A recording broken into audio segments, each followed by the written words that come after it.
Chers amis, bonjour et bienvenue dans votre Quesaco. À quelques jours du carême, je vous propose un petit moment de préparation en découvrant la locution « Mercredi des cendres ». En 2019, c'est le 6 mars et c'est un moment qui marque, au sens littéral, l'entrée dans ce temps spirituel qui mène vers la résurrection. Alors, c'est vrai que beaucoup d'entre vous connaissent et vivent chaque année ce mercredi des cendres, mais comme d'habitude, vous le savez, on va aller encore plus loin dans son sens spirituel, juste après notre micro-trottoir. Là, ça ne me dit rien.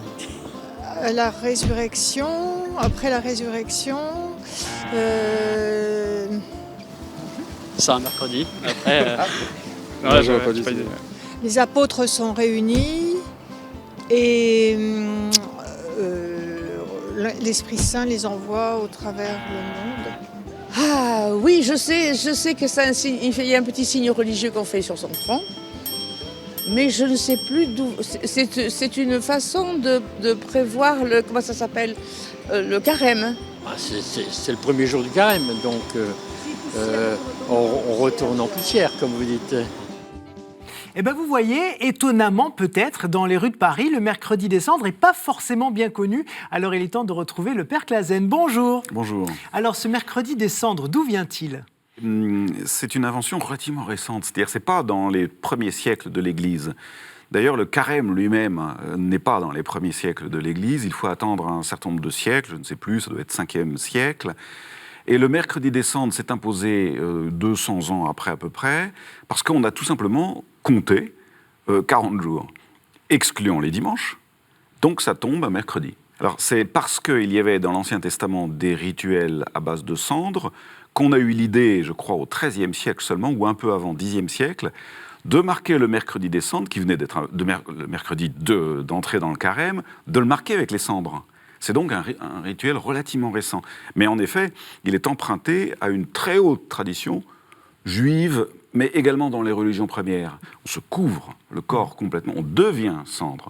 Ça veut dire quoi ? Ça veut dire que ce que nous avons fait nous a réduits à rien, quoi. Et c'est vrai de remarquer que le péché, c'est pas des petites broutilles, des petites peccadilles, ça, faut arrêter, quoi. C'est pas des péchés. Le péché, c'est quelque chose qui nous brûle, et c'est un feu qui détruit. Et donc la cendre, ça a cette signification. Alors justement, ce mercredi des cendres, on en a parlé, il y a un geste bien spécifique. On trace une croix donc sur le front des fidèles, et le prêtre a le choix entre deux phrases. Oui. Lesquelles ? Depuis peu. Parce qu'avant, il n'y avait que la première formule, c'est-à-dire « souviens-toi », on tutoie les gens, « souviens-toi que tu es poussière et que tu retourneras à la poussière ». C'est un verset de Genèse. Et c'est assez dur quand même de se prendre ça dans la figure quand même. Voilà, c'est ça. Alors ça, c'est un rappel de l'humilité de notre condition humaine. Je ne sais pas si c'est une bonne manière de rentrer dans le carême. Parce que rentrer dans le carême, c'est véritablement faire repentir. Et se rappeler que je suis mortel, bon, c'est très bien, mais un simple philosophe peut le faire. Hein. Ouais. Il n'y a pas besoin d'être philosophe, d'ailleurs. Et la deuxième phrase, alors ? Alors, donc, depuis peu, on dit « Convertissez-vous », brutalement, on se met à vous voyez les gens, « et croyez en l'Évangile ». Alors là, c'est autre chose, c'est un autre message. C'est un autre message, mais je pense que les deux, quand même, sont bonnes, parce que c'est bien aussi de se souvenir, c'est même, je pense, à la source de notre conversion, de se souvenir que nous sommes éphémères, et que tout ce que nous faisons n'est pas pérenne. Le succès de notre travail, la fortune que nous accumulons, les beaux garçons, les belles filles que nous avons, dont nous sommes si fiers, tout ça, et c'est bien de se le rappeler de temps en temps. Hein. Bon, donc ça, si vous voulez, c'est une blessure sur l'orgueil. Bon, c'est pas mal, cette première formule. Hein. Mais convertissez-vous, c'est plus carême, car le carême, c'est ça. Et donc, c'est important quand même de venir au mercredi des cendres, à cette messe-là, pour bien lancer son carême. Oui, et puis parce qu'on le fait ensemble. Et puis parce qu'on sait bien, tous ensemble, on sait bien que c'est pas si facile, quoi. Et il y a une espèce de soutien mutuel. Moi, par exemple, je reviens sur la pratique du jeûne. Je dis aux gens, mais c'est pas mal le jeûne. C'est pas mal du tout, mais vous le ferez d'autant mieux que vous en parlez entre vous, que vous vous aidez mutuellement, que vous le savez les uns et les autres, que vous vous donnez des trucs, des recettes.